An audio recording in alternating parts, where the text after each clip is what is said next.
என்ன சமையல் பார்க்கலாம் வாங்க.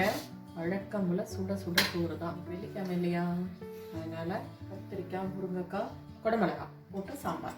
முருங்கைக்காய் 20 ரூபா 25 ரூபா சொல்கிறாங்கங்க. சீசன் இல்லைல்ல, அதனால் முருங்கைக்காயே விலை அதிகமாக இருக்குது. ஏதோ வாங்கிட்டு வந்தாச்சு ஆசைக்கு. அதனால் முருங்கைக்காய் கத்திரிக்காய் போட்டு ஒரு சாம்பார், பீர்க்கங்காய் பொரியல், ஃப்ரை, பொரியல் இல்லை ஃப்ரை. இவ்வளோதான் சாதம், இவ்வளோதான்.